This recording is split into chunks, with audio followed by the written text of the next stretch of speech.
Pay attention. This wisdom wasn't written for just anyone. It was left for those who feel something is wrong with the world and that the change begins within. If that's you, then listen with your heart. Many roads lead to the great path. Only the willing will find their way.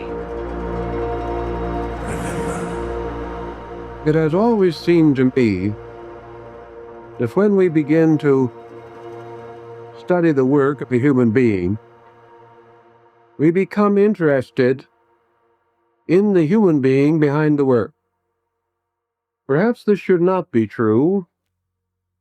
Perhaps we should accept things simply on their face value. But we are all tied and bound to the human state, and we like to orient our heroes in that state. We are actually perhaps helped more by the humanity in man than we are in the supposed divinity in man. The humanity brings us close together, and in the case of General Pike, it reveals to us the happy combination of a scholar and a truly delightful person. A person who had many friends simply because he was friendly, and who had an almost unending sense of humor, even though much of his life was burdened with most serious responsibilities. We have tried to have something to say about the General as a person, therefore, each evening, and we're going to select a few points this evening from early articles about him, which perhaps are not generally known and which may not be included in the popular available biographies. After he reached the area of Little Rock, Arkansas, which he came to sometime after 1832, and here became a small village schoolteacher, teaching in a log cabin schoolhouse, we find that a natural tendency which showed from his early boyhood continued to unfold, and that was his poetic abilities, which were largely recognized and which undoubtedly have contributed to the beauty of the work that he did. We find, for instance, that while he was teaching school, this biographer notes, again his pen was busy, writing verses for the Little Rock Advocate, as well as political articles, under the pen name Casca, which attracted so much notice that Horace Greeley reprinted them in the New York Tribune. And so shortly after, there was a statewide search in Arkansas to discover who this Casca was, and it finally centered upon this rather amiable, somewhat timid, round-shouldered schoolteacher. And from that time on, his literary fame increased, and he has left quite a rich legacy of good poetry, which will be of interest to one group of persons. Also, Albert Pike was involved in the Mexican War prior to the time of the Civil War, and we find the following notes. In the war with Mexico, Pike won fame for his valor at the field of Buena Vista, and enshrined the story of this occasion in one of his poems. After the war, he took up the cause of the Indians, whose life and happiness fascinated him, and who he felt were being robbed of their rights. He carried their cause to the Supreme Court, to whose bar he was admitted in 1849, together with Abraham Lincoln and Hannibal Hamlin. His speech in the case of the Senate Award to the Choctaws is famous, and Webster passed high eulogy upon it.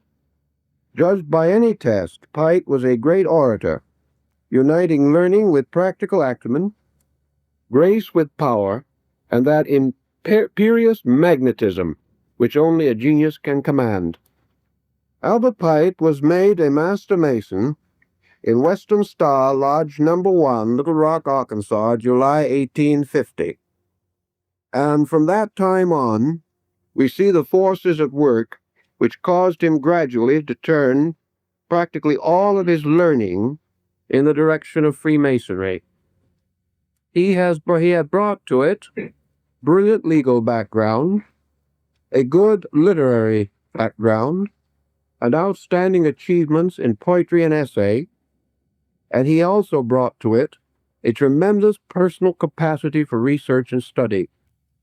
As a result of his initiation into the order and his gradual increasing interest in it from a philosophical standpoint, we find his following summary of the situation which caused him to devote his entire life, practically from that time on, with the brief interlude of the Civil War, to the advancement of the Masonic research program. He says of Masonry, "It began to shape itself to my individual vision into something imposing and majestic, solemnly mysterious and grand. It seemed to me like the pyramids in their grandeur and loneliness, in whose yet undiscovered chambers may be hidden for the enlightenment of coming generations the sacred books of the Egyptians, so long lost to the world, like the Sphinx, half buried in the sands. In its symbolism, which, and its spirit of brotherhood, are its essence, Freemasonry is more ancient than any of the world's living religions. So I came at last to see that its symbolism is its soul." From this foundation, we can perhaps begin to estimate why he devoted the greater part of his effective, mature life to the effort to restore this symbolism, and why, in order to do so, he had to follow an ancient course, and that is to seek in the most remote corners of the world and in the most difficult branches of learning for the keys to these symbols. And also, as he expresses it, he had to penetrate layer after layer of interpretation, the incrustations of ages, the pollutions of both time and era, in an effort to restore as far as possible the primitive meanings of these ancient figures. And so this evening we are going to devote most of our time to exploring, along with him and in his way, the essential symbols with which he became concerned. Pike would have been the first to point out that these symbols are not the private property of Masonry. These symbols derive themselves from practically every tradition of the world. Yet that there must be, beneath all symbolism, a substance, a meaning real and valid, would seem to be of interest and importance to us all. For in the search into the field of comparative religion, in which symbolism plays a most vital part, we come constantly upon images and figures difficult to comprehend, confusing, and at the same time utterly fascinating. We also realize that in this pursuit of symbolic lore to its fountainhead, we must begin with some conviction, some concept. And General Pike begins with one very basic fact, namely that the symbol, which has endured from time immemorial, going back to the earliest thinking, to the most basic ideals of the human race, comes the nearest to anything that we had to a universal language. The moment we lock our thoughts in words, we restrict our meanings to those of kindred tongue. The moment we attempt to interpret in the terms of familiar things, we also impose a dogmatism upon meaning. And gradually most symbols have been dogmatized. They have been given a meaning, or perhaps a group of meanings, and these are assumed to exhaust the research in the subject.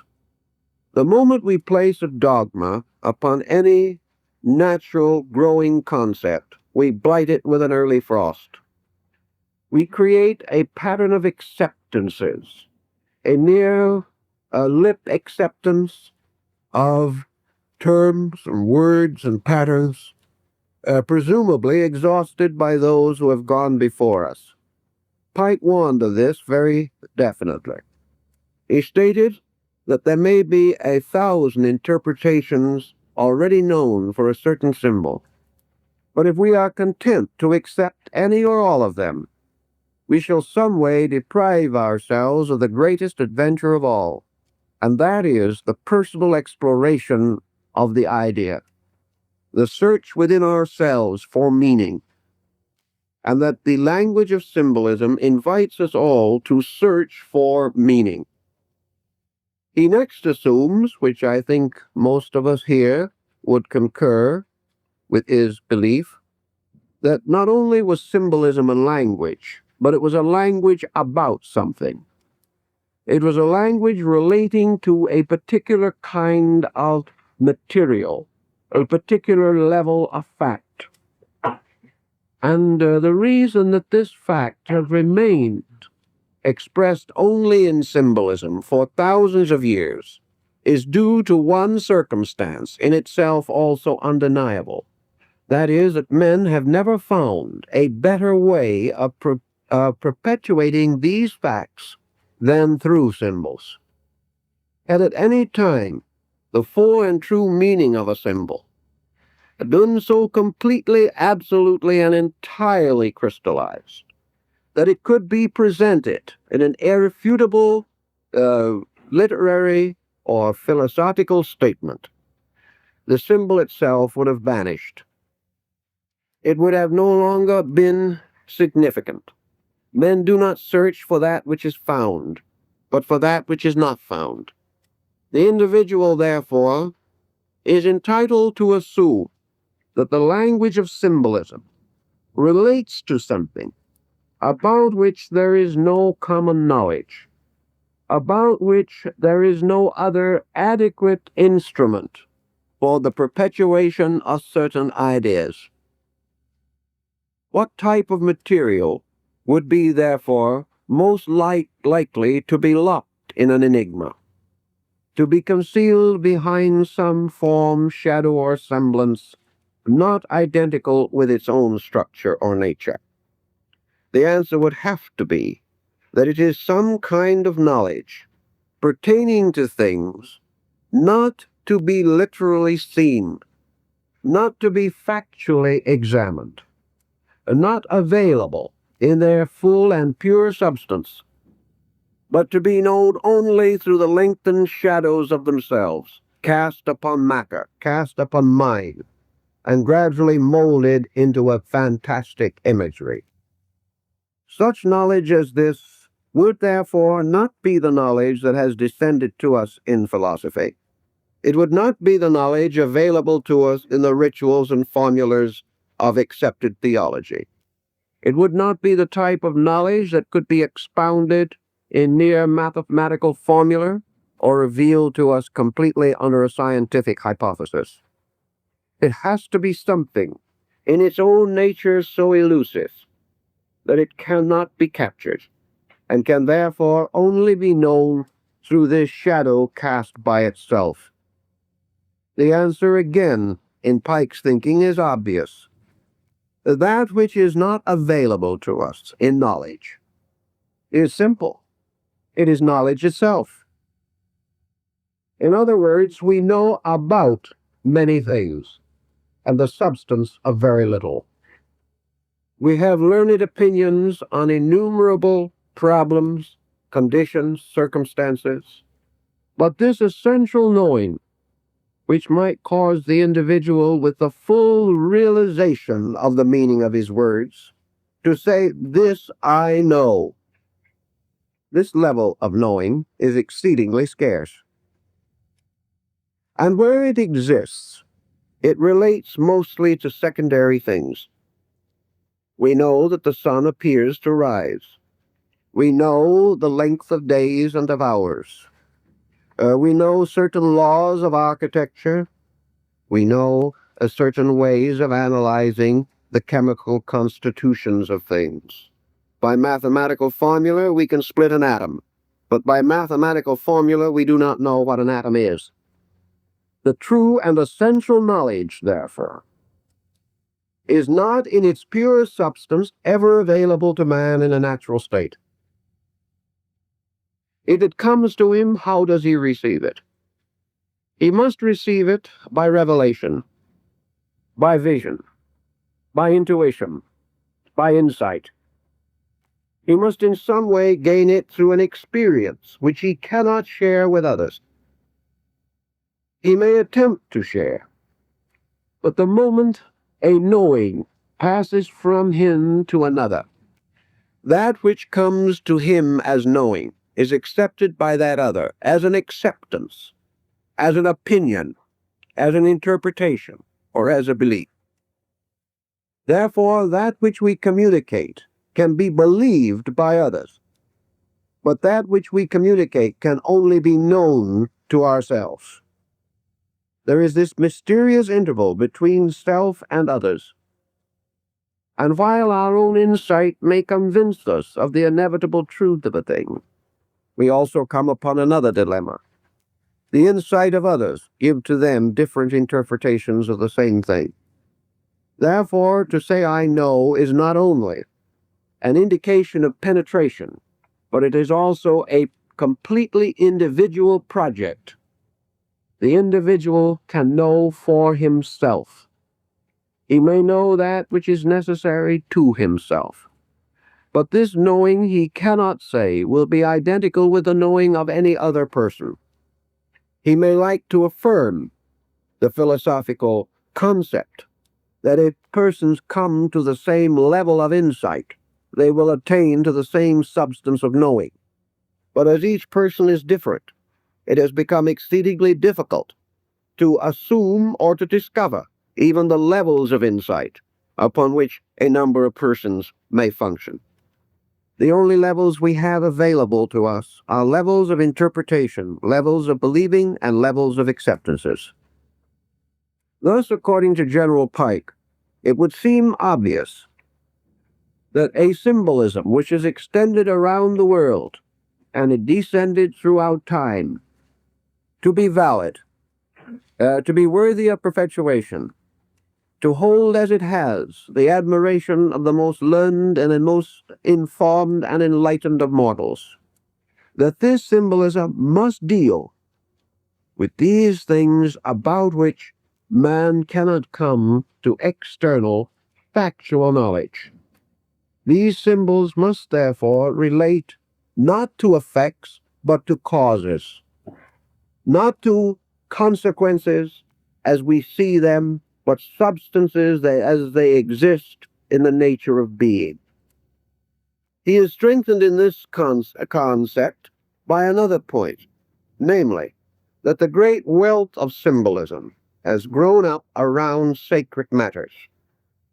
The greater body of symbolism has to do with the attributes of deity, with the substance of human consciousness, with the nature of the human soul, with the substance and material of the human mind, and also, in large measure, with the great circle or cycle of man's psychic experience, leading not only through the years of this life, but postulating the future state of the soul in time to come and beyond the grave. These things, then, relate to certainties which men desire to possess, but which they do not at the present time adequately possess. Thus it is no common knowledge which can be easily rescued and then turned into sermons or into texts, but an uncommon kind of knowledge. That knowledge which has to do with ultimates, with infinites, and with the great universal values which men have sought from the beginning, and about which even now they have come to no common conclusion. If this then be the burden of symbolism, General Pike can justify his own statement that it is to be found in its purest and most wonderful form in the great mystery institutions of the ancient world. These institutions were dedicated to the greatest spiritual values that we know. And the greater this spiritual dedication, the more luxurious was the symbolism employed, the more fantastic the imagery, the more complicated the keys to its unlocking. And wherever we went, or wherever we go in the search of the ruins of ancient wisdom, we behold the sanctuary ornamented with devices difficult to interpret, of unknown origin, and dealing with the most abstract convictions of man. Now, symbolism then breaks down into a series of patterns, and our beginnings of symbolism undoubtedly go back to the dawn of our experience. And for a moment, let us pause and consider some of the most aboriginal pictoglyphs that we have been able to discover in the search for our knowledge of primordial man. On rocks, upon the face of great boulders and ancient cliffs, rising in desert and wilderness, we find strange devices, mostly simple, geometrical, basic forms. These devices are sometimes referred to as picture writing. There are many examples of picture writing right here in the state of California. We find many rocks covered with strange forms and figures. Why were they put there? Who put them there? How shall we decipher them? They were put there by crude instruments, perhaps the chiseling of a stone with a harder stone, perhaps in some cases with the use of early tempered copper, or as the Egyptians, various files and chisels and other instruments of soft metal, their teeth set in jade or in emerald in order to give them a cutting edge. These ancient symbols were put for one reason primarily. They were to perpetuate something. It was that the man who put them there, or the tribe who fashioned this strange picture writing, wished to leave a record of something. Perhaps his basic impulse was completely egocentric, although undoubtedly he had no awareness of it, never having been under psychoanalysis. But in any event, perhaps what he was searching for was one of the most basic needs that man experiences. He was searching, rather pathetically, childishly, desperately, for immortality. He was searching for that mysterious quality of not being forgotten. He wanted to live. He wanted to live in one of two ways that he knew that man could live. He believed, probably, from example and sorry incident around him, that this physical part of his own nature was fragile and would not long endure. But there was another part of him, his dream, his hope, the great and wonderful deeds that he had done, his claim to be remembered, his claim to make a contribution to those who came after him, his claim that those who followed would remember the hunt in the forest, the day when he had slain the great mammoth. These things he wanted to have live because they were his hero self. And today, even in this 20th century, there are well-educated, scientifically trained human beings who have had exposure to 3,000 or 4,000 years of culture, who will say today that no man has any immortality except to be remembered through his works. This is not an uncommon attitude among those who feel that they are emancipated from all the superstitions of the past. But this primitive man wanted to be remembered. He therefore used devices. And where did he find his symbols? He found his symbols in the beginning of language, nature. He found his first speech in the sounds of nature. He found his first designs in artistry, in the simple, crude representation of things around him, things to which he gave a new kind of meaning. And in most cases, this meaning was a motion from a concrete to an abstract point of view. For example, perhaps he regarded the great cave bear as a very strong and brave animal. Now, this brought with it a gradual development of an idea, an association mechanism. And in time, the glyph of the cave bear was no longer a representation of this animal, merely to perpetuate the animal. It became the symbol of the attributes that the primitive mind associated with the animal. Therefore, this bear became the emblem of strength, or of courage, or of endurance, or whatever attribute the human being found most acceptable in the study of the animal. Thus, by degrees, men developed totems, in which they took the names of these creatures as symbols of their powers. We find this still among American Indian tribes and among many other primitive people. And in all through the Central American complex of civilizations, we find that the totem, or the symbol of the person, is placed above his head in the glyphs.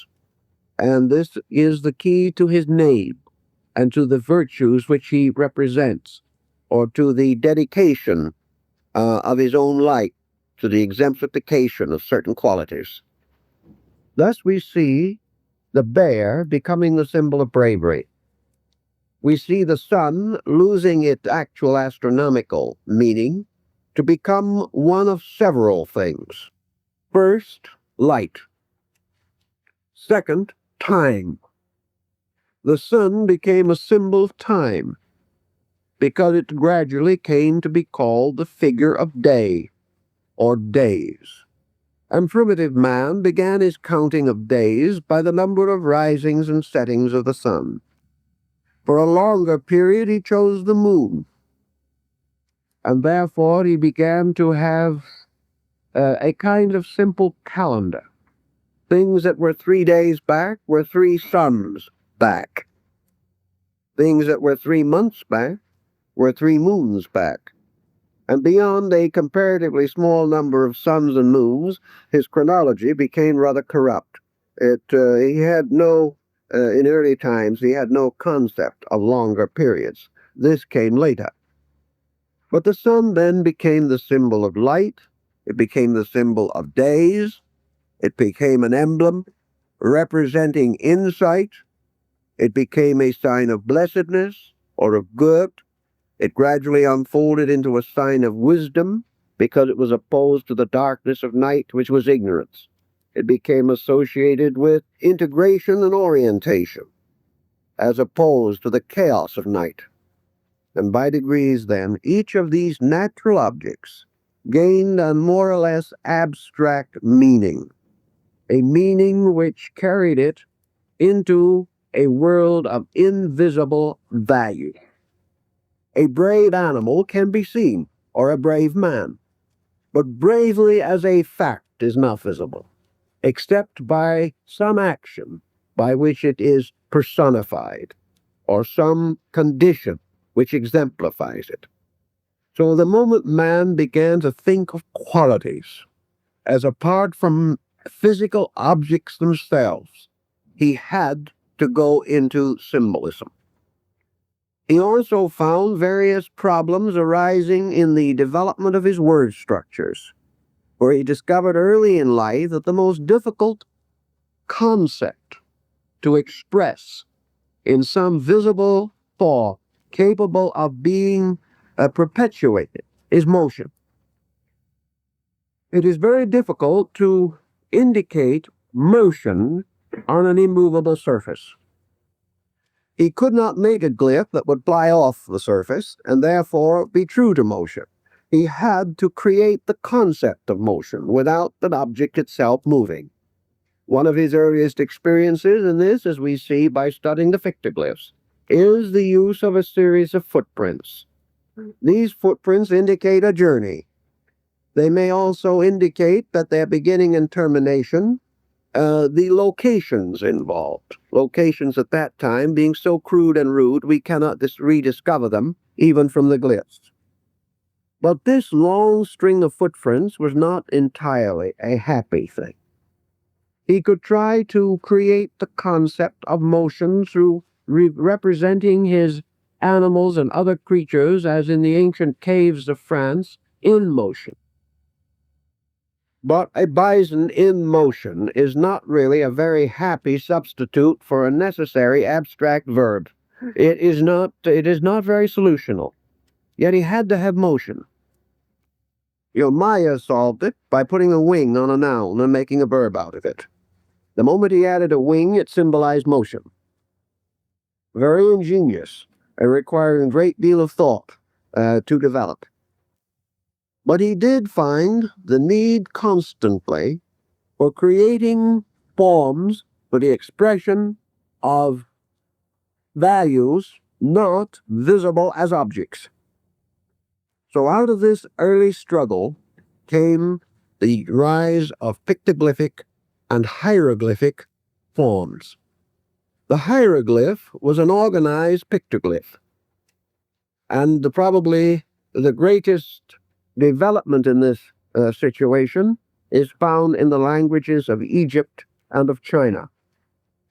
In both cases, we have an inconceivable array of such picture forms. We may also, of course, mention the Maya glyphs, which number over 10,000.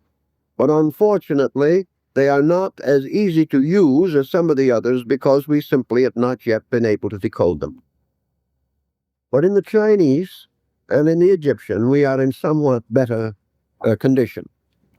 The Egyptian language, although it comes to us in its earliest form in a highly developed state, still shows that it was the inevitable evolution of the rough and crude cuttings upon the walls of cliffs and rocks. It is a gradual refinement. But the Egyptians began to discover means of making their symbols more valuable, making them more useful. They gradually came to identify, out of all of their animal pictures and their various symbolic devices, for each of which they had a name, they gradually developed a sound equivalent. This was frequently derived simply from the beginning of the name of the object.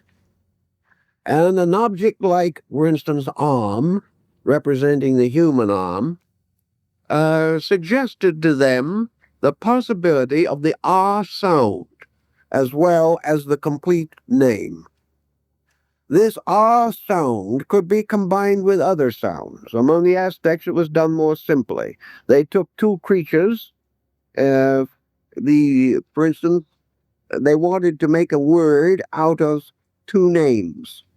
So they would take the name for tiger and the name for snake. They wanted to use the first half of the name for tiger and combine it with the last half of the name of snake.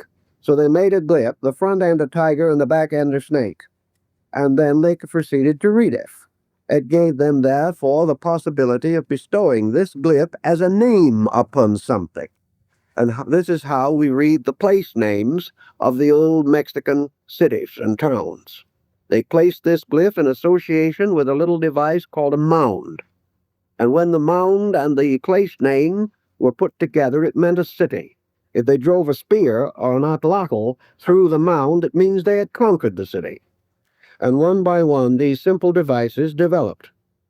So the Egyptian language passed into a new form, in which it consisted of both ideas and of sounds.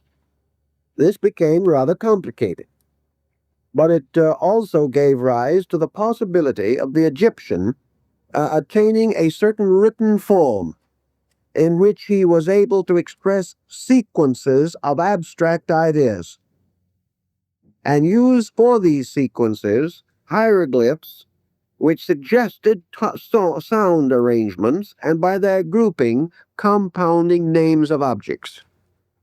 When they wished a word or a section of glyph to represent primarily a sound or an order of sounds, as in the case of a proper name, they placed a cartouche around it.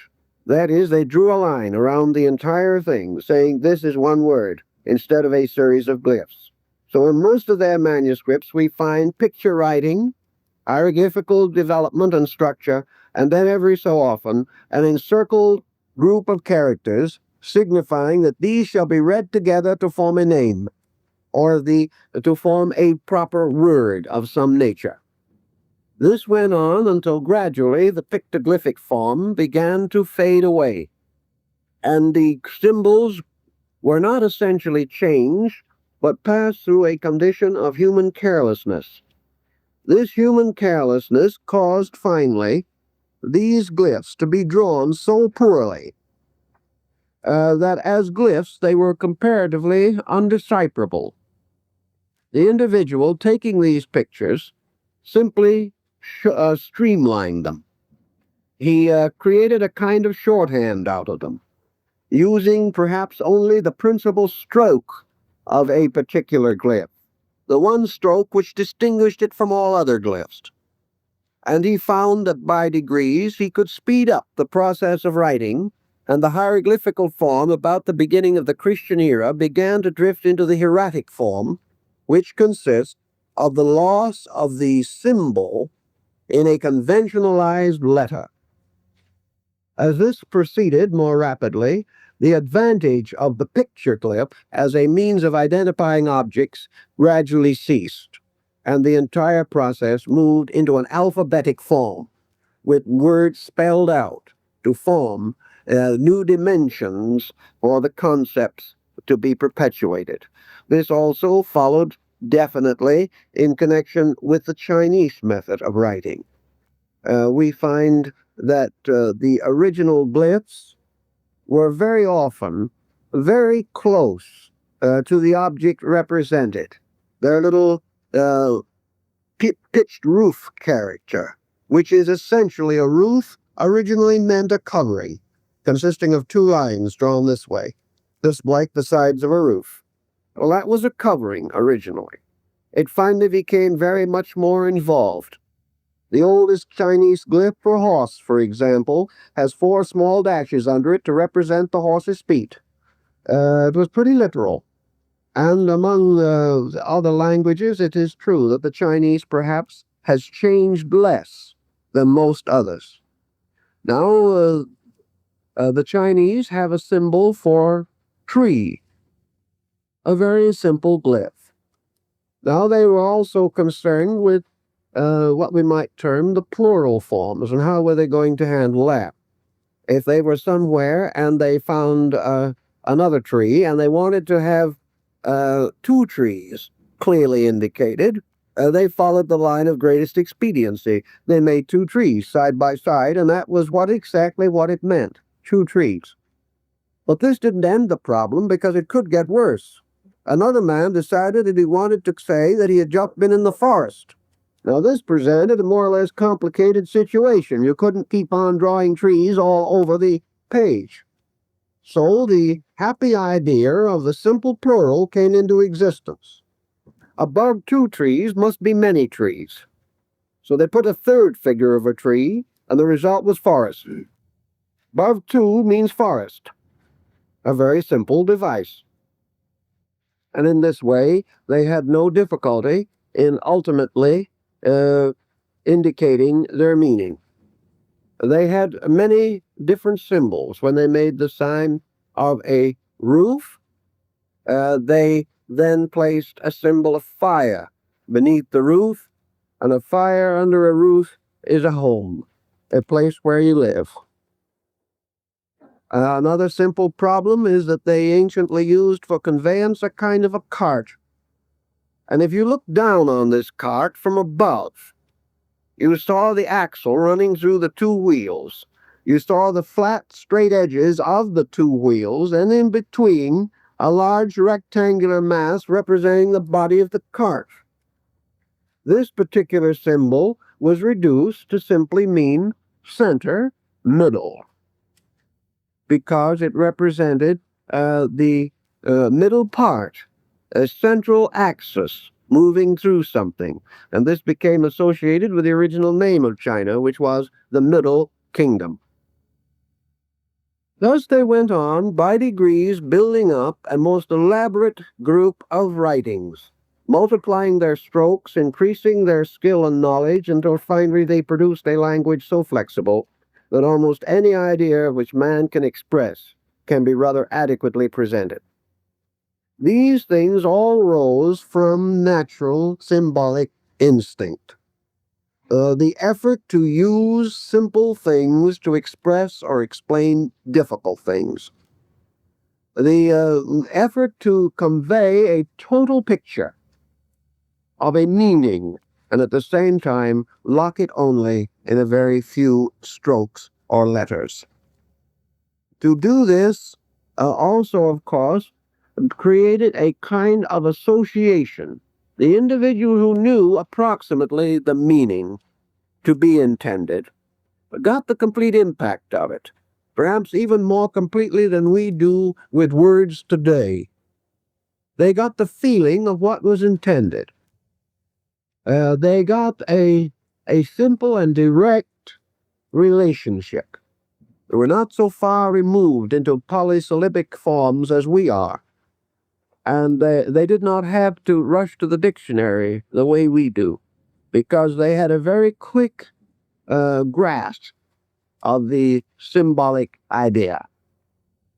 Though these are primitive things, but they point the way along which General Pike was exploring. And it comes then to the next important conclusion which he reached, namely that nearly all symbols arise from nature.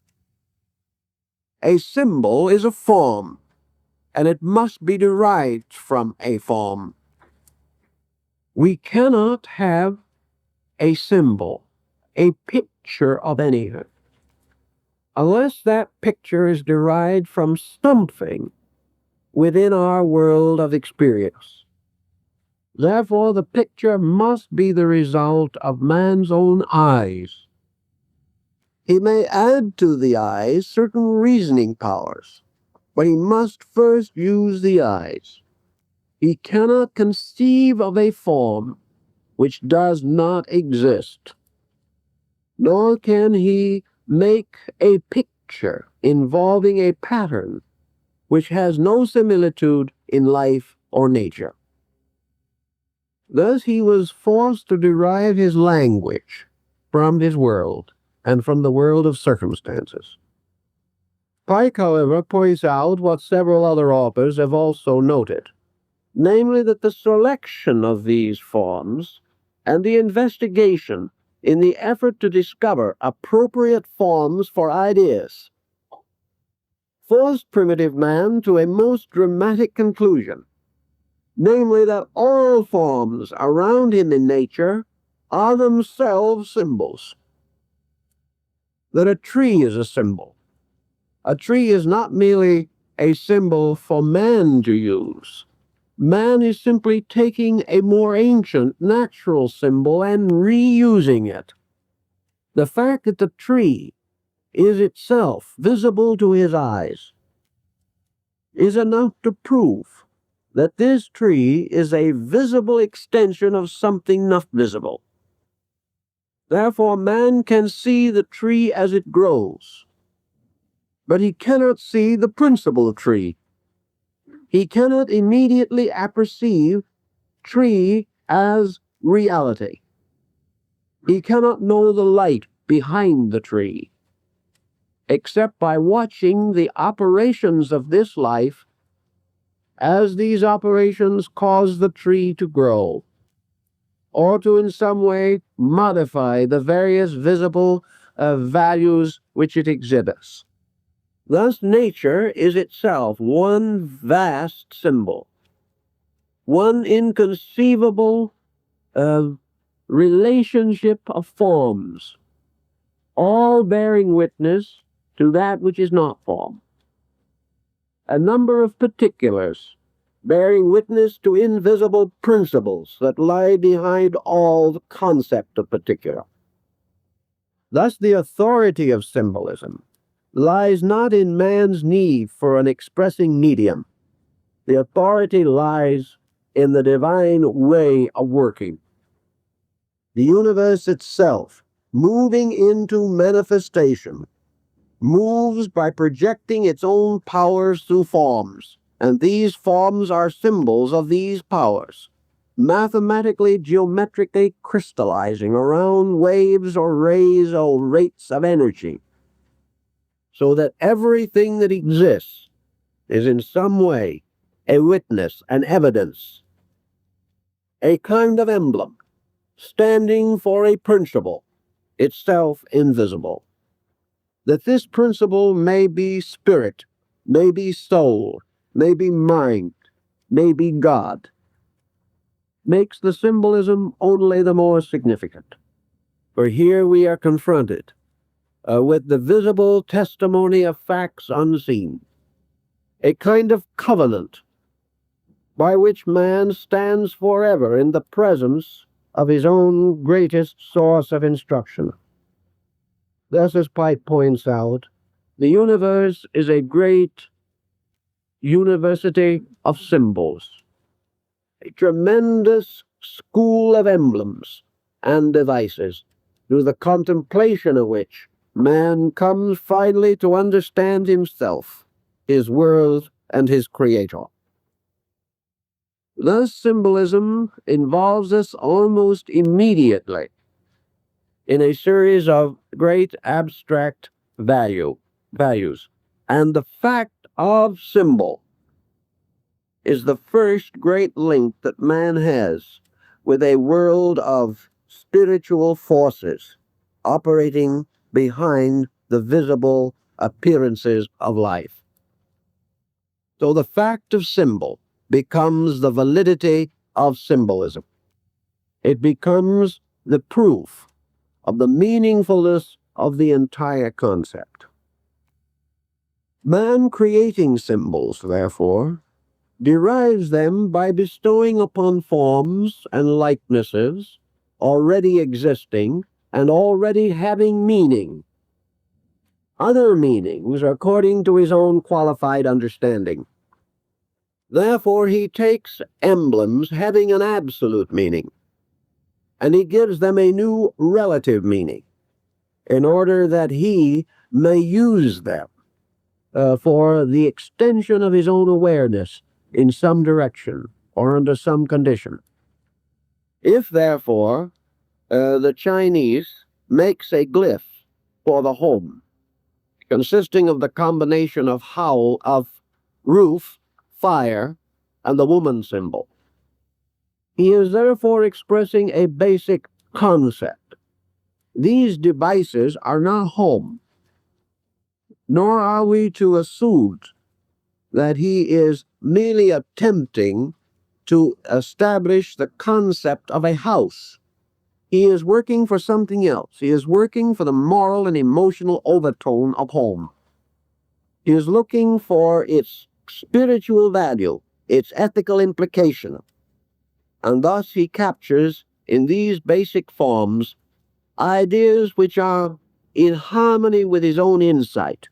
Yet each of these forms may have another meaning, a meaning especially in themselves. And this is true where the selection particularly involves natural working or natural objects, rather than the artificial productions of man, as in the case of house, which is something man himself has built, and therefore has a meaning peculiar to man. But when he draws upon the earth and the sky and the flower and the rock, he is drawing upon things which he did not himself create, and therefore which have meaning apart from him, even though he wishes to give them a meaning of his own.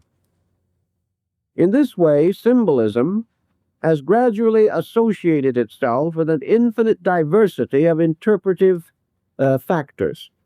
And these interpretations, extending on through time, have been refined and revised with the changing of human beliefs. The ancient meanings have been restored and lost again.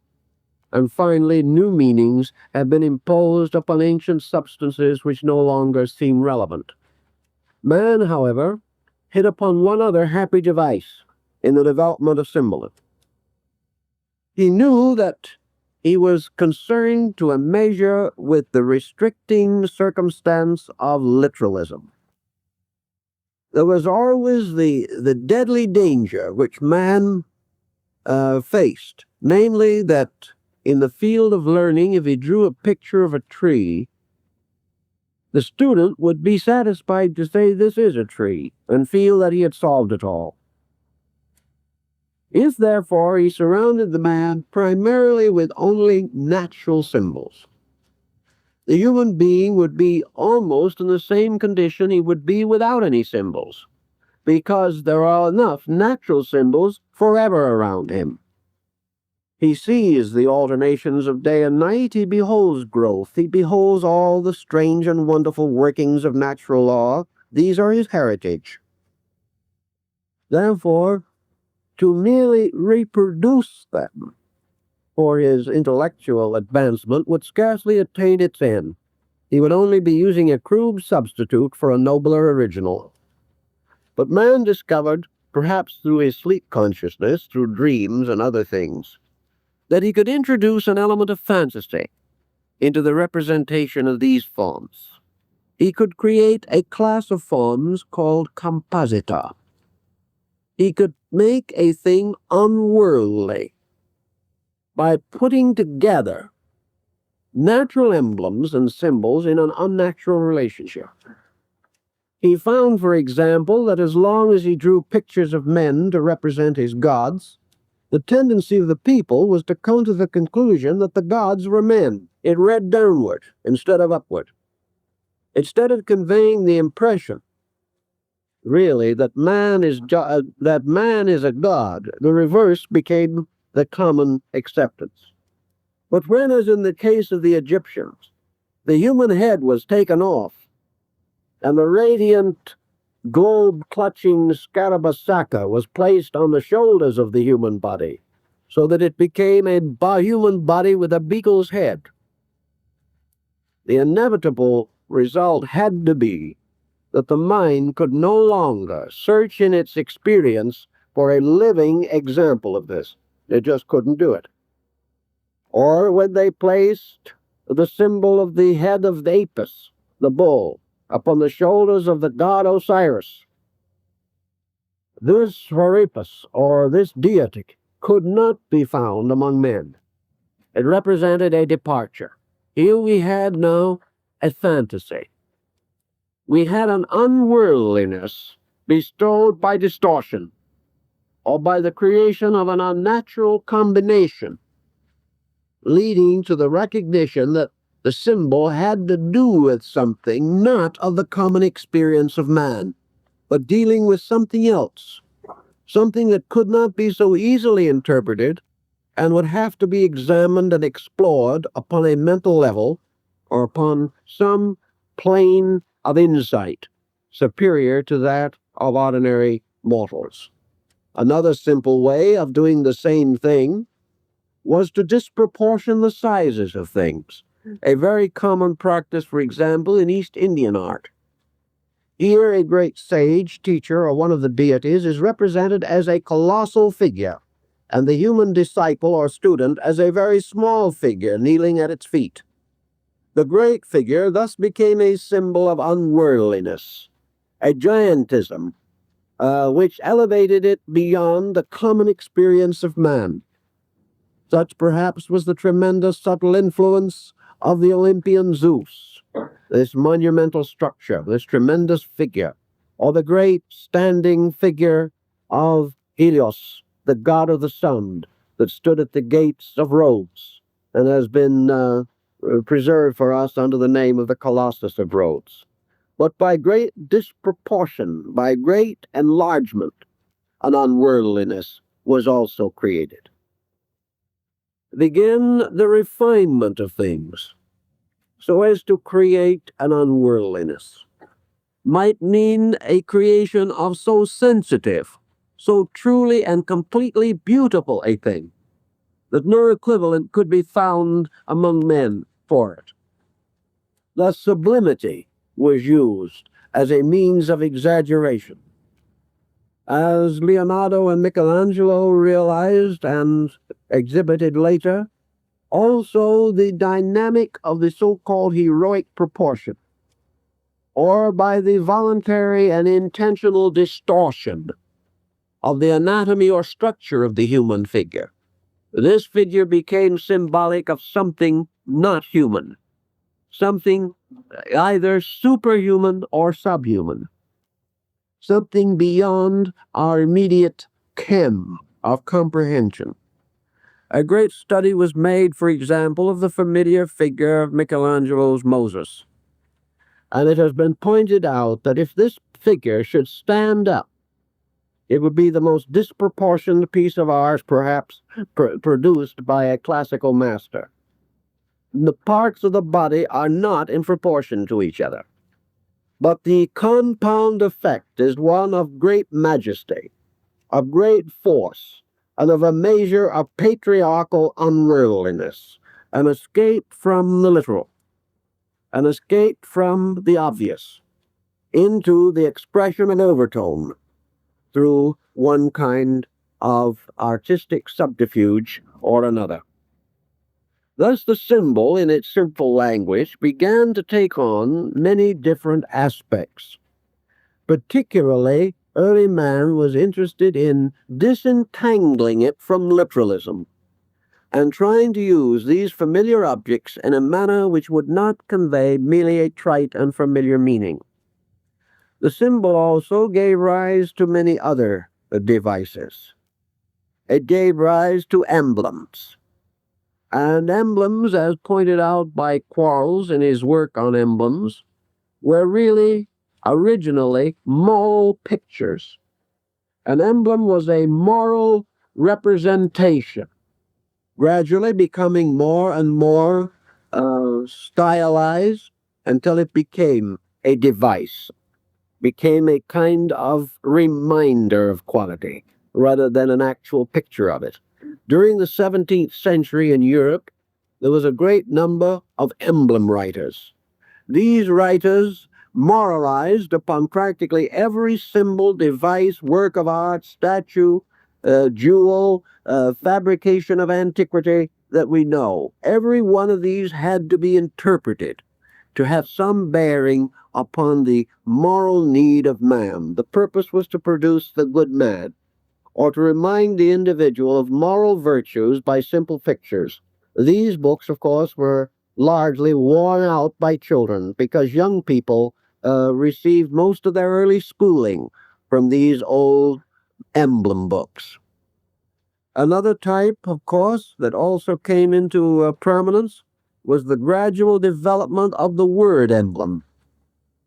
In other words, symbolism was not absolutely restricted to a representation of an object.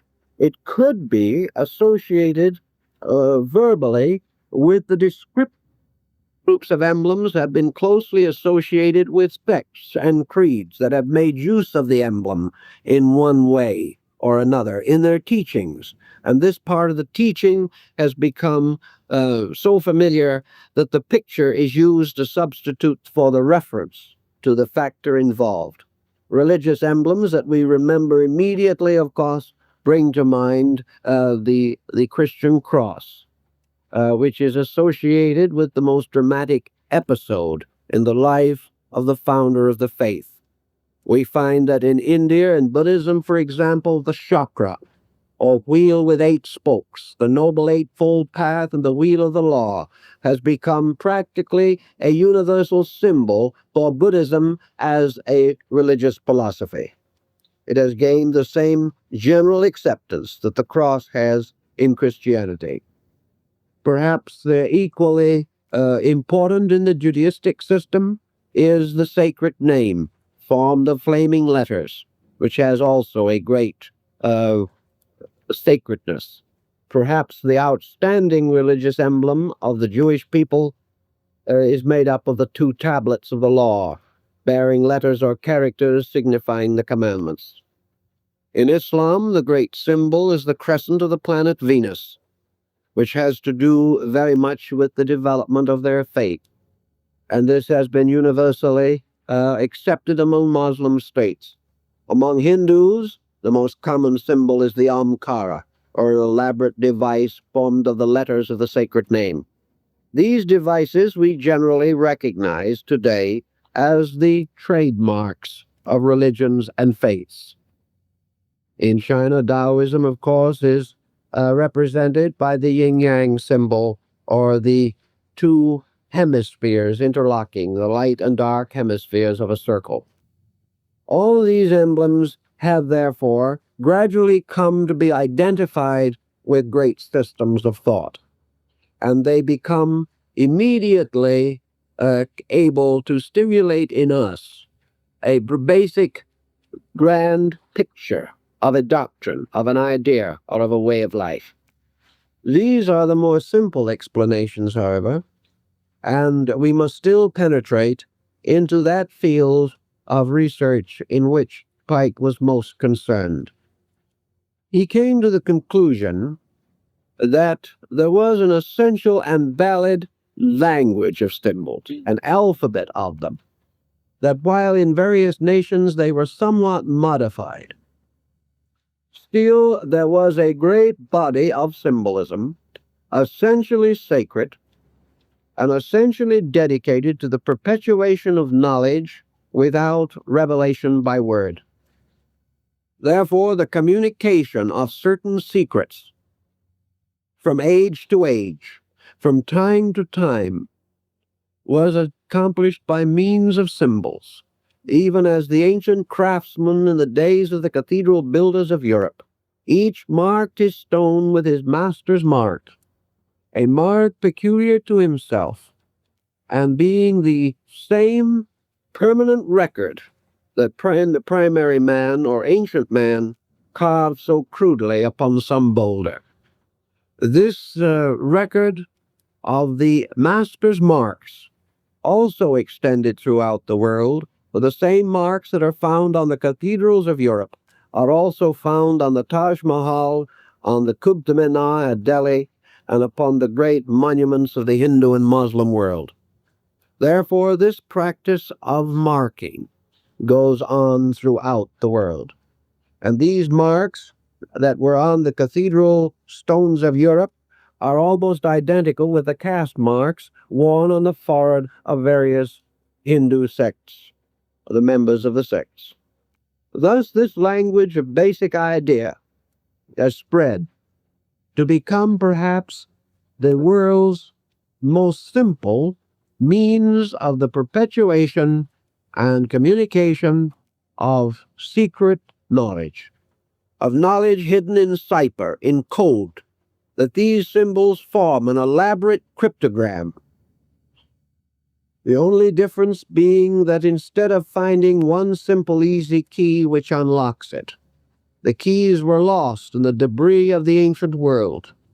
And Pike said that it was his opinion that these older keys would not be found again, that these keys had disappeared with the invaluable guidance given by the ancient teachers who had themselves vanished from among us, and that the great heritage of symbols still stands before us as the unlocked treasure house of knowledge, and that until we ourselves set to work to follow the words of Omar, the tent maker, to file from our own base metals the key that will unlock the door, that these symbols must remain comparatively unintelligible to us.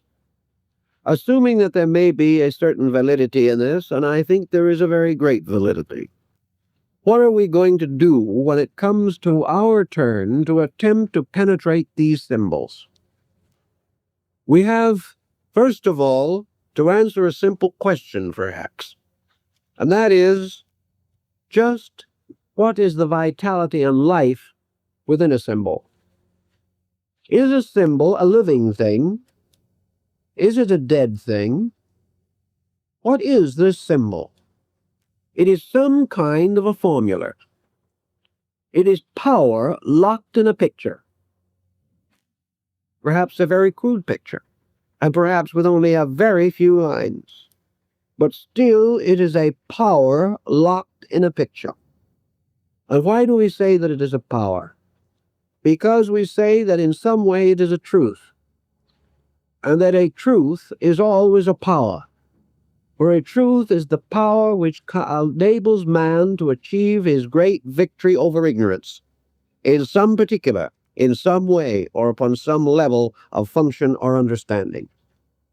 Thus a symbol has, we shall say, an essential meaning, that it has its root in some law. It must, because it is derived from nature, and everything in nature is meaningful. It also has, as I said, an accumulated series of meanings. And the individual confronted with a symbol is at first placed at a serious disadvantage.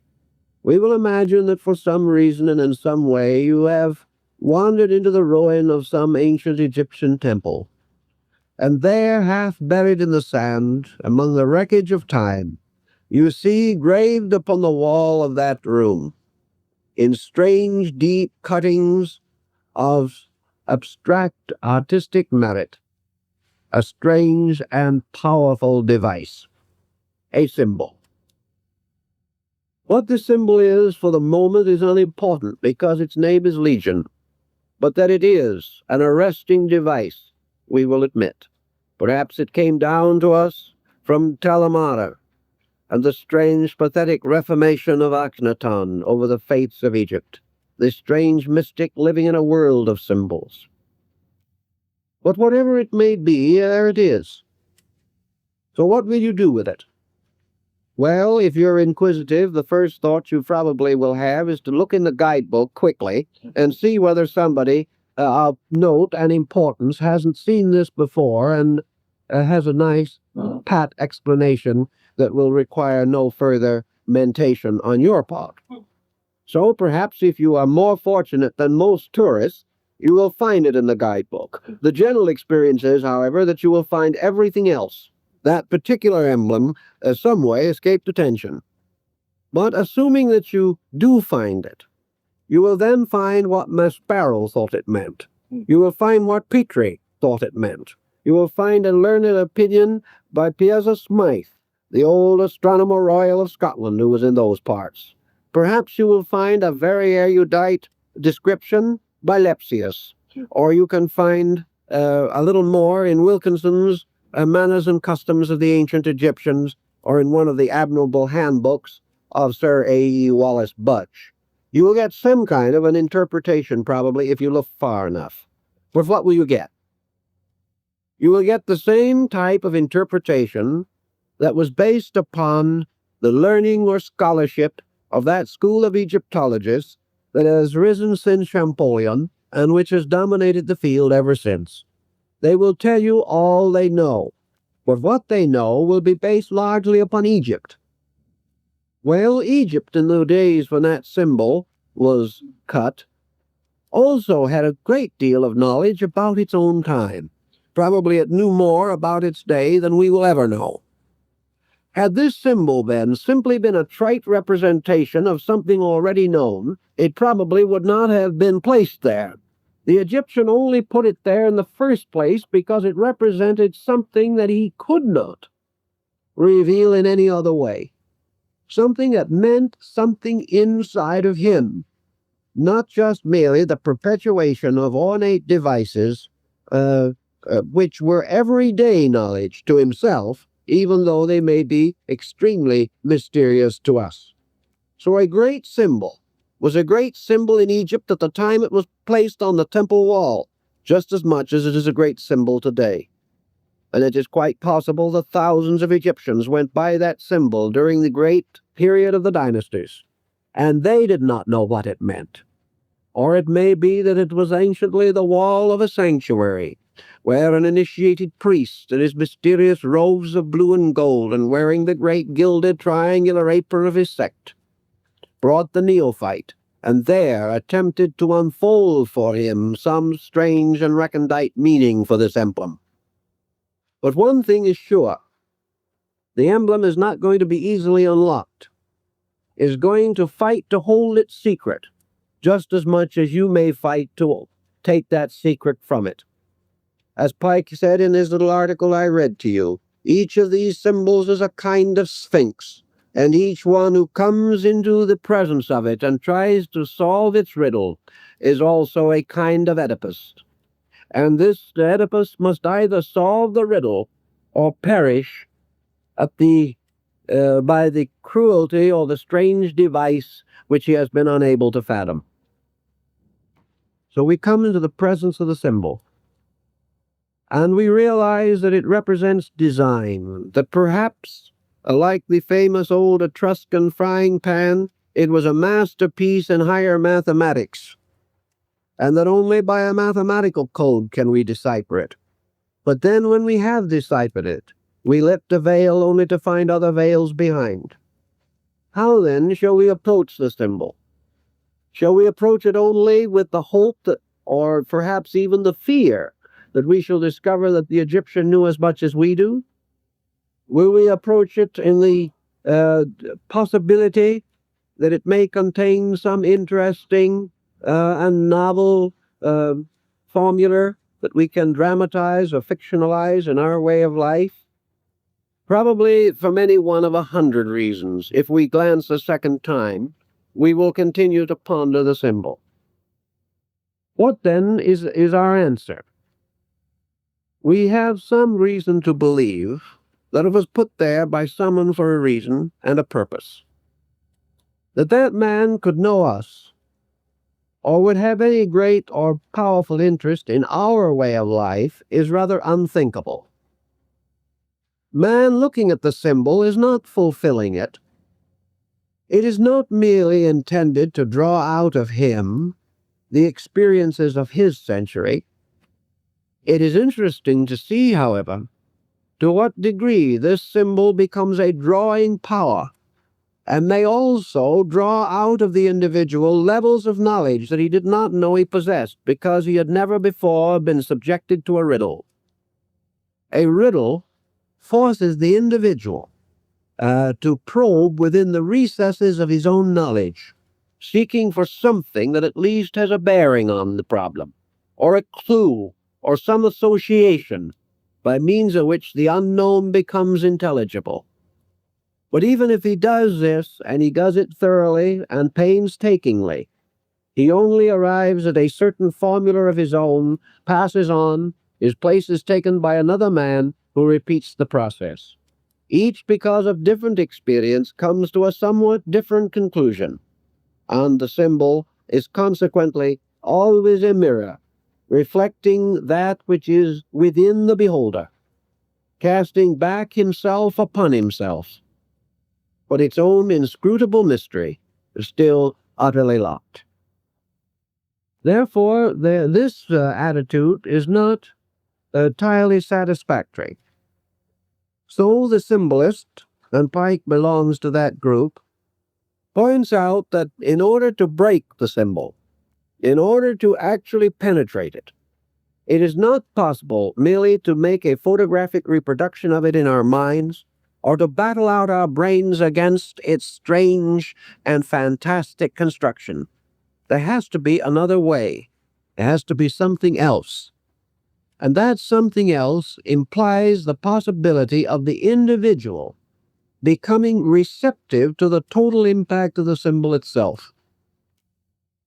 Not only to discover what it can mean to him, what it may have meant to the Egyptian, but also what it really means. And this real meaning implies, of course, something else also. That in a moment of inspiration, someone put it there. What this inspiration level was, we cannot know. But if the symbol has survived as a great and magnificent arresting thing, that level of inspiration must be explored. We've got to try to find again the consciousness of the man who put the symbol there. This does not mean that if we do, we shall finally solve it. But it does mean that we shall come a little nearer to solution. We shall have a better grasp than merely imposing our own nature upon the symbol. Great symbols are nearly always strangely orderly, wonderfully mathematical, and while their essential principles may be obscured by flourishes and artistic devices, each one is based upon a grand concept. It is a cross or a circle or a triangle or a square. It has some tremendous basic mathematical strength, or perhaps numerical arrangement by which it has a strange and deep meaning. There is a pattern there. There is always an orderly progression of things. Thus the symbol invites us to contemplation. It invites us not to an aggressive effort to conquer it. It invites us to meet it in a more or less receptive manner, opening ourselves to it, persuading it to come forth, rather than demanding it to come forth. It also must free us in some way from our own eternal resolution to read into that symbol our own meanings, or the meanings of our times, or the ethics of our times, or the morality of our times. What we must try to find out is what it meant. And as it probably arose from this great system of world mysteries, the great educational body of the past, this symbol may well be part of the great textbook of essential learning, a strange essay, a wonderful composition, placed there with masterly skill, not only to confuse the ages, but in some strange way to bind the truth seeker of the present to the truth discoverer of the past. Thus the problem of the impact of the symbol, the effort to decode it, may lead us in many directions.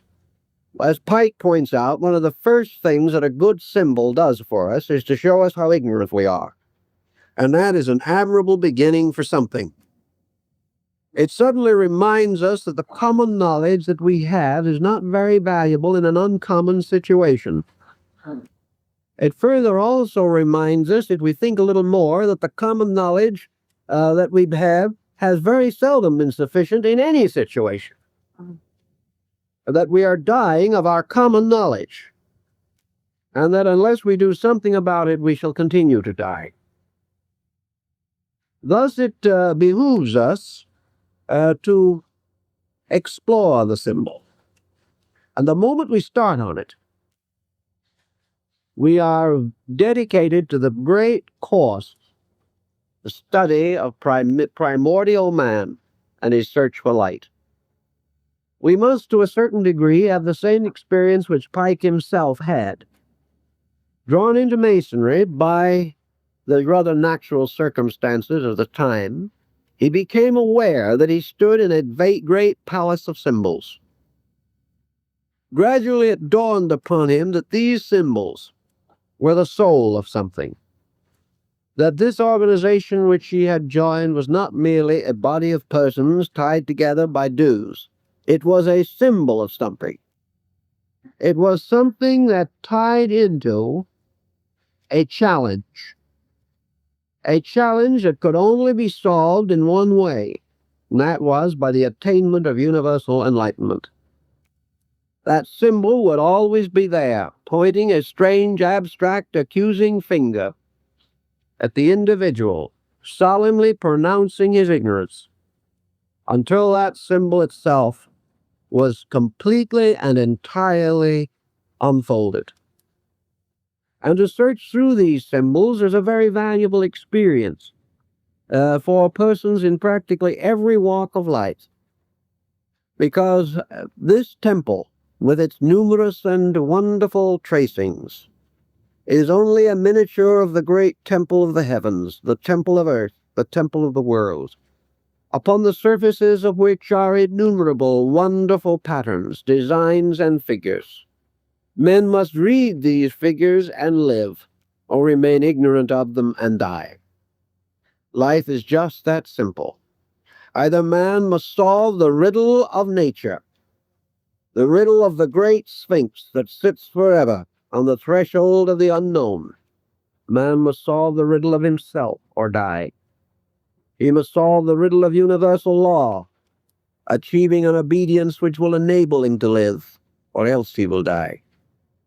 He must either find the great principles which underlie all forms and appearances and cling to those principles, or he will not find them and he will perish for need of them.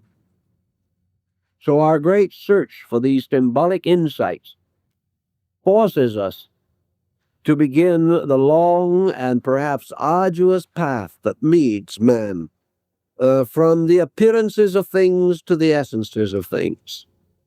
From religion as a formal structure to religion as a divine revelation. From philosophy as a confusing path of intellectualism to philosophy as an outpouring of universal wisdom from the divine nature. These paths must be followed in the search for truth. And in the following of these paths, one by one, the superstitions and fallacies of man fall away. We discover truly that we cannot go far in the world of serious scholarship without feeling ourselves drawn more and more closely to the human need. We cannot search into the great origins of our knowledge without gaining a greater respect for persons of all places and types. The symbolist seeking to find the answer no longer lives in a world of believers and unbelievers.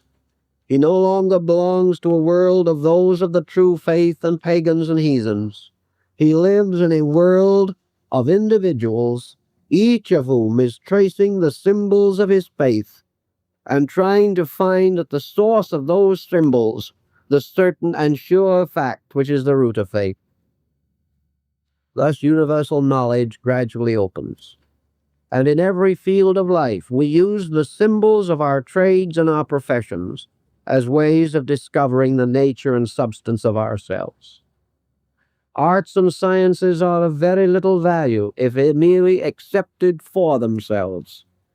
But if each is represented and recognized as the pronaos of a temple, a gate leading into an inner sanctuary of greater knowing, then even the simplest things that men do become emblems of the deepest things men seek.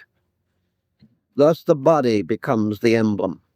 To the physician, the course of the blood, the structure of the muscles, the arrangements of the bones, the chemistries of function, all of these things are symbols of universal truth. To the architect, the laws of building become the symbols. To the painter, color, form, organization become the symbols. To the musician, sound, notes, keys, scales. All these things become the emblems and symbols of universal knowing. For everything men do is symbolical of the one thing that man is trying to do, and which he goes about so awkwardly and so often with such profanity of spirit. To discover these emblems, to unlock their secrets, then causes man to begin the long journey, the great journey into homelessness, as Buddha called it.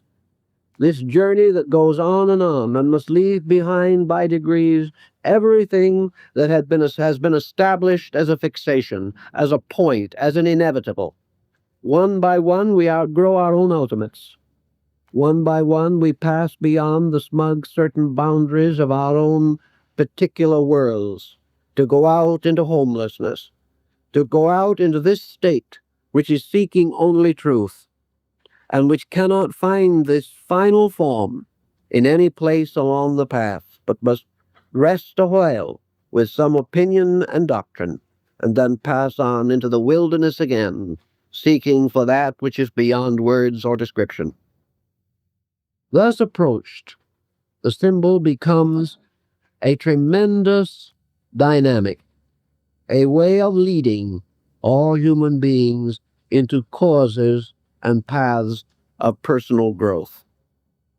The moment, for instance, that we take the sacred literature of the world and we look beneath the surface of it, And we accept scriptures, writings of this nature, as great works of symbolism, rather than as historical works. We leave the smug fireside of the historical home ground and go into homelessness. We go into wandering. We go into an unknown world in which perhaps there seem to be no guideposts at all. But actually, we cannot help it, for the simple reason that no matter how sincere we may be, we must ultimately find any pattern of beliefs too small to allow for the growth that goes on in ourselves.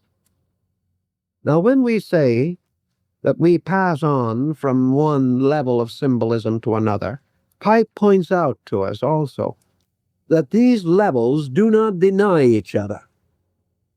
The fact that we have outgrown a symbol or left it like some dead seashell along the shore of life's great ocean does not mean that that meaning we have left behind is untrue. It means, however, that it is incomplete. It means that no matter how fondly we have embraced it and held it, we have not exhausted the symbol. We have come to some pleasant and appropriate acceptance, perhaps an acceptance which we share with 1 million, 10 million, 500 million other human beings who also have accepted this acceptance and built their values around it. But this does not mean that this acceptance is ultimate, nor does it mean that there can be no greater key to the same symbol. Thus, for example, in our modern time, as we pointed out in an earlier course that we gave, in our modern time, we have to depart from one of the most common and literal of all symbols, and that is history as moral instruction. We soon discover that the least meaning of a symbol is its history, or the historical event or circumstance with which it is associated. No man can find salvation by reading history alone. He may contemplate upon it and discover salvation, but the mere acceptance of it will not do this. It is only that he can unlock history with the same dynamic key which makes it bear witness to universal realities. Only in this way can he find in history the great spiritual inspiration without which his purpose is in vain. But the literal, the historical, is the deepest and heaviest veil upon a symbol. And from this we must pass immediately, not denying the history, but denying that history will save us, and go on to search and explore the universal meanings behind these devices. Almost immediately, we do realize that we share symbols, that the triangle, which we use so commonly, I've seen it over the doors of countless churches, this upright, blazing triangle. We share it with the Greeks, we share it with the Chinese and the Hindus. We share it with the Muslim and the Persian. We share this symbol with other people all over the world. Thus, by the fact that we share, comes into light another interesting point.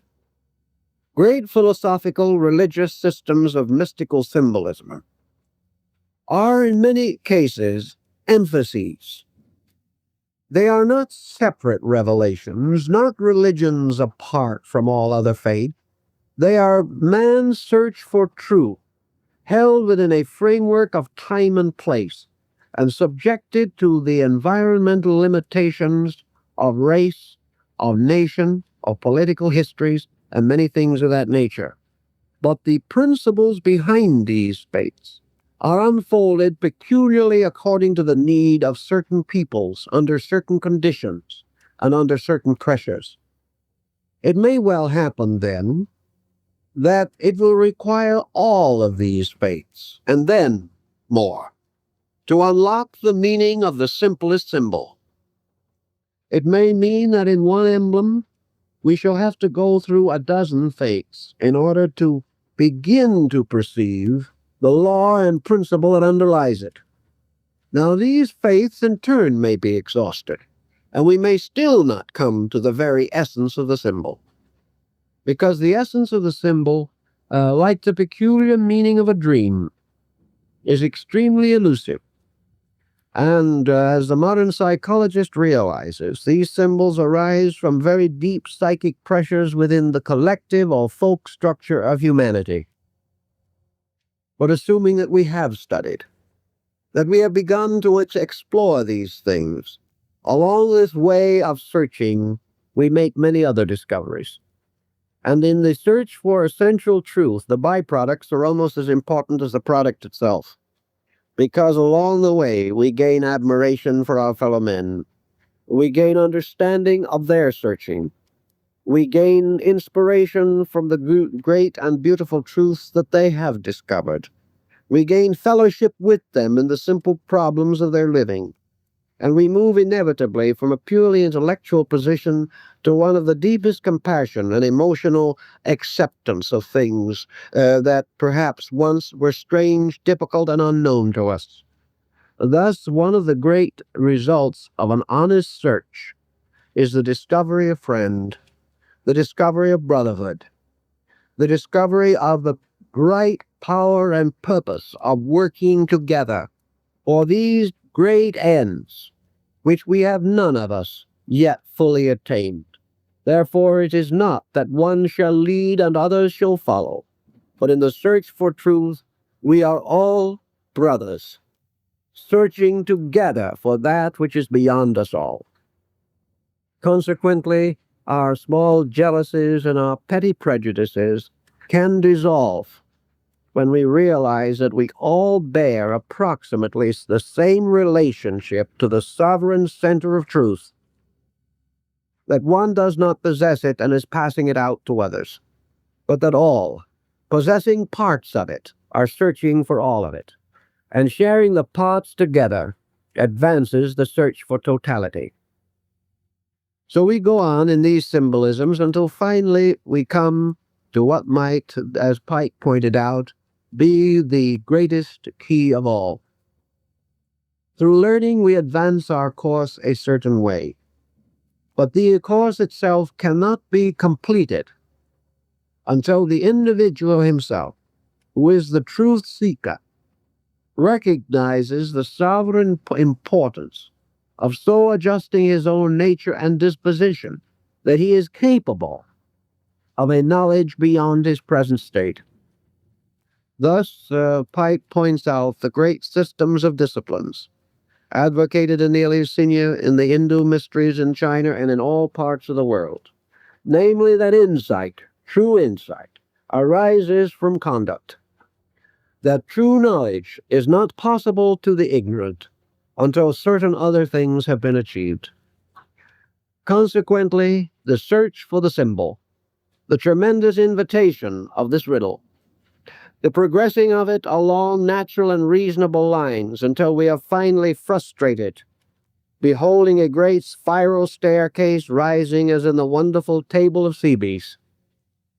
Then suddenly the realization that we cannot finally come to solution without the total reformation of ourselves. That from our own natures, the eye must be fashioned that can see beyond the horizon of form and place. Thus, in the Egyptian rites and in the Greek rites, the seeker after truth had to carry the small lamp of his own attainment when he examined all of these strange cuttings and symbols and pictures and devices.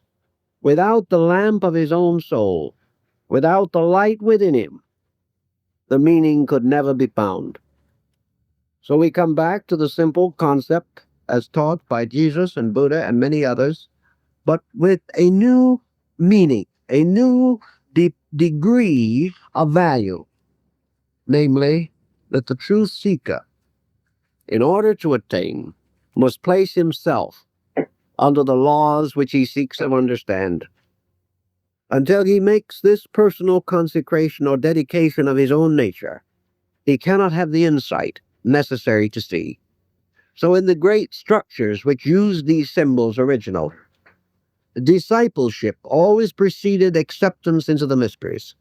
Albert Pike gives us quite a detailed description of the great rituals held at the time of the Eleusinian mysteries in Attica in Greece. These were the state mysteries. They were the mysteries which citizenship in Greece permitted the individual to attend. Those who were born citizens, freeborn of Greece, men and women, were permitted to be initiated into the Eleusinian rites. The first or lower rituals were given to all who sought, and any person well born above the age of 12 years was entitled to receive the rituals. He beheld the great symbolic pageantry of this rite, by means of which he gained a more or less total impact of the great Orphic mystery, which was the spiritual root of his culture. Because everything that was Greek art, Greek music, Greek literature, Greek philosophy, and Greek religion arose from this great core of the Orphic revelation, the hymns, the mystical songs of Orpheus, the strange, secret, tender ritual of universal love which lay at the root of all Greek culture. But after the neophyte had taken this lesser ritual, he then had to indicate his future. He had to wait for years before he was eligible to take the greater ritual, for which only certain persons were entitled. He had to earn this. He had to wait for it. And his waiting and his earning was a matter of great expectancy. Some way he knew or sensed or felt that this other experience was a strange transforming thing, that to pass through the great rite was to be born again. And as surely as he was so twice born, he was given the keys of heaven and the great power over the world and universe in which he lived. But the priests in sober and contrite circle warned him of this important step. They warned him that this ritual, this greater degree, would only be conferred upon him when he had attained certain virtues in his own life. Only when he could honestly prove that he was no longer dominated by the ordinary impulses of human nature, that he was no longer selfish, no longer arrogant, no longer easily moved from the quiet contemplation of values, no longer a vengeful or worrisome mood, no longer envious of the success of others, no longer subject to the tyrannies of life, that gradually he had subsided and subdued these things within himself, that quiet, dedicated to truth alone, willing to sacrifice life and honor upon the altar of reality. Then and then only could he enter the sanctuary. Then and then only would he be given the great rites. For strangely enough, as General Pike also points out, the supreme wisdom is reserved for those who no longer need it. In other words, this ritual becomes merely a symbolical thing, because it is by the path leading to the symbol that man gradually discovers its meaning. He gradually subsides these obscuring factors within his own nature, and as he becomes truly still within, and has transformed all base values into the purest alchemical goals of transmutation and regeneration, he beholds the great symbol moving in as it moved in upon St. Hildegard of Bingen, the sky opening, the earth beneath his feet opening, the air filled with symbols, everything moving into life. And by that time, his own cleared insight shows him the kind of world that brings him to his knees in absolute admiration of the ineffable beauty, sublimity, and divinity of even the simplest form of life. And General Pike says there is not the smallest bird that flies in the sky, and he was very fond of birds, that does not clutch forever in its talons the silken thread of universal truth. In other words, it is inseparable from nothing. Nothing can be divided from it. So when the neophyte, having passed his test, having become wise in the wisdom that is not of this world, having gradually subsided and subdued all these false pressures within himself, is at last brought into the presence of the symbol, the mystery of which he sought to penetrate. And coming into the presence of this symbol, he is no longer in the presence of a question at all.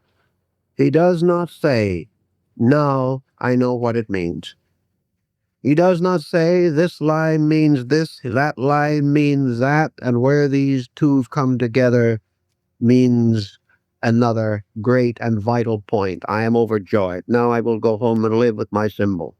He does not say anything of this nature, because, as the Eleusinian initiate learned, when he comes into the presence of the symbol, like Octaton before the great hand-rayed sun disk of the Aton, he looks upon it. He sees no longer a symbol. He sees no longer a device. He, as the ancients said, he sees merely the blazing form of God. All symbol ends in the fact that that symbol is a veil over the face of God. He is no longer interested in an answer, because the answer blazes into him. He is in the presence of the ineffable. He is in the presence of a thing that has come to life because he has brought himself to life. And he stands thus in the presence of the All-Radiant, and falling on his knees, he does not ask, he worships. And when he has achieved to this point, he has solved the mystery of symbolism. All other things must precede it. He must remove the veils one by one, that behind all veils of form, of words, of thought, of meaning and idea, behind the last of these veils is the great face of the ineffable. And when man takes away the last veil, only God remains. This concept is the meaning of this tremendous, vital search for the significance. It is the search for the Holy Grail. It is the search of the orders of the quest through the ages of chivalry. It is the end of the mendicant's wandering. It's the end of the Hindu's pilgrimage around the base of Mount Kailasa. It is again this endless search for the Chang Shambhala beyond the sky. It is always the same. It is the search for the substance behind the shadow, and the wise discover in the end that divinity is the only substance behind the shadow, and that to discover this is to be one with it. To discover this is to lose the interest we have in the particular, and adore the great gilded structure or golden radiant structure of the universal. This is our way, and each of these symbols is a little thread leading us through a labyrinth like that of Ariadne. And out of this labyrinth we must find our way, or else be killed by the minotaur that guards its deepest parts. So man, escaping along the thread of symbol, finds it much easier to escape this way than he does through the heavy and clanking chains of dogma. He finds that dogma does not open him, it closes him. He finds that explanations, as commonly given, do not open him, they close him. The only way explanations open him, is when he realizes that this is an explanation, but we must continue on for the explanation. We must find the name of the symbol, and when we receive that name, we discover that its name is namelessness. It is a very critical and difficult thing for us to understand. But names disappear in the substances for which they stand, words in the ideas for which they are but symbols. And the world as form, the world as idea, the world as thought, the world as symbol vanishes in the world as God. This was the wisdom of the ancients. This was the old path. And this is the path that General Pike sought to re-engrave upon the hearts and souls of those who followed in his footsteps in the pathway of the degrees of the Scottish Rite of Freemasonry. He was seeking to remind them from their various stations and their various places, with their numerous loads, burdens, responsibilities, prejudices, and opinions, that this was the old road, the ancient road of man growing up by piercing pictures and going on to the material value which was behind them. That all these pictures are actually part not of man's knowing truth, but of man's becoming truths. That the end of the symbol is that man himself, as the great symbol, shall unfold. That every symbol invites man to grow from within his own nature, not merely by interpreting it, but by experiencing it. And as his disciplines increase, his vision increases also. Now, one of the simplest of all disciplines is scholarship. Because it orders the mind, it makes things regular and reasonable. It usually dedicates the individual to some cause beyond wealth, for most scholars are proverbially poor. It causes the individual to create dedications that become very important to him. And also he gains a certain self-discipline by which he is able to advance further. Thus, through scholarship and through attentiveness, he strengthens resources. But he also comes then to another veil through which scholarship cannot pass. So at the proper time he must cast it down, preserving only to himself the power of self-control which it has given him, and go on into another kind of dimension of experience, in which everything that he has seen from afar comes nearer. Everything which he has seen through a veil darkly, he may contemplate face to face. And this way the symbol strangely draws him on. It is like Goethe's eternal feminine that draws man ever across the great abyss of illusion. The symbol is therefore quite truly the great ornamentation of man's great temple of ethical growth. It is an eternal testimony to his need and an eternal doorway to the fulfillment of that need.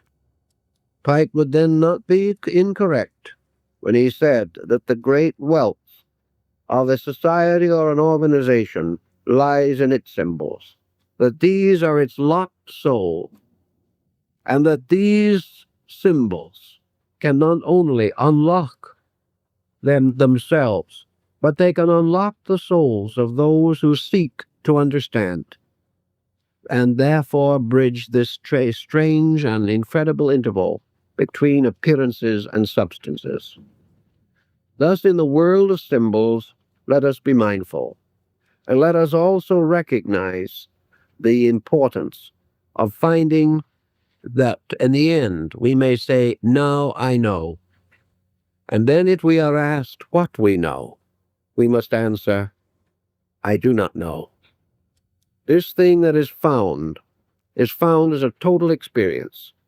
It is not a discovery of a particular, but the tremendous impact of a universe opening, blazing its eternal splendor upon our consciousness, and drawing us once more into the solemn and sacred union with that eternal value, that eternal light, that eternal power, which is at the root of us. So we open both the innermost and the outermost, and we open the furthermost with the innermost.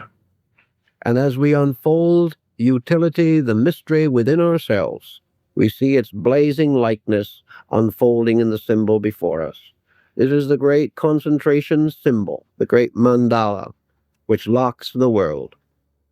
At the end of the quest, man coming finally to know, discovers not that he knows, but that he is. And in the attainment of becomingness, all mysteries are solved, all secrets are unveiled, all riddles answered. And these riddles are all concealed within the mystery of the divine mind and the divine spirit. And the symbol is the path that leads through itself to that which is beyond human comprehension. I think that is a fair statement of General Pike's opinion, and I think it is very well worthy of our thought and consideration.